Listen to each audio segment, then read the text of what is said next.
Letné prázdniny v Ružinove neznamenajú iba oddych doma. Aj tento rok mali deti možnosť zapojiť sa do množstva denných táborov, medzi nimi aj do obľúbeného knižničného tábora, ktorý pre malých čitateľov každoročne pripravuje Knižnica Ružinov. Deti ho hodnotia veľmi pozitívne a mnohé sa sem vracajú každý rok. Knižničný tábor teda už zase ďalší ročník, už 4. a naozaj sme na ňo pyšní, pretože z roka na rok navyšujeme počet, pridávame turnusy, takže tento rok čakajú nás 4 turnusy, 2 v júli, 2 v auguste a na každom bude 20 až 21 účastníkov, detí, Ružinovčanov malých, na ktorých sa tešíme a teda myslím, že oni sa tešia aj na nás. Ja už tu proste chodím, lebo zvyk. Už to všetko poznám a bavíme o tu rôzne aktivity, sú tu hlavne bazén. Veľmi zaujíma a chodím aj na rôzne pobočky, kde si môžem požičiavať aj komiksy napríklad. Ja tu chodím už od 1. ročníka, ďalší rok už budem štvrtáčka. Tak ja tu chodím s kamarátkami, mne sa to tu strašne páči. To je môj najobľúbenejší tábor toto. Mne sa tu veľmi páči, ja som tu bola aj minulý rok s Dorotkou a páči sa mi to tu veľmi. Čo ťa možno oslovilo prísť tento rok? No, to, že proste chodím po knižnicách a mne sa proste páčia tie knižnice. A veľmi často čítam, veľmi často.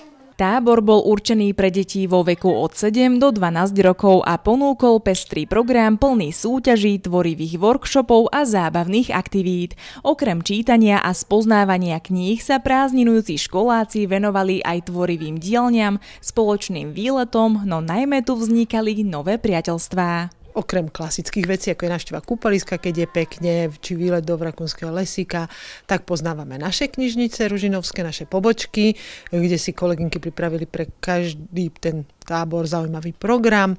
Čiže na jednej pobočke budú tancovať a súťažiť v tanci, na ďalšej si zahrajú živé človeče, napríklad na Trnávke budú vyrábať krásne umelecké diela, či už kresliť na kamene, alebo teda rôzne iné takéto kreatívne aktivity. Je to tu dobre, páči sa mi to tu.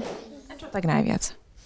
Napríklad, že tu robíme nejaké výtvory, že chodíme do knižnice, alebo že sme boli aj na kúpalisku. Včera sme ako robili nejaké náramky, robili sme v knižnici anielikov a proste je to super.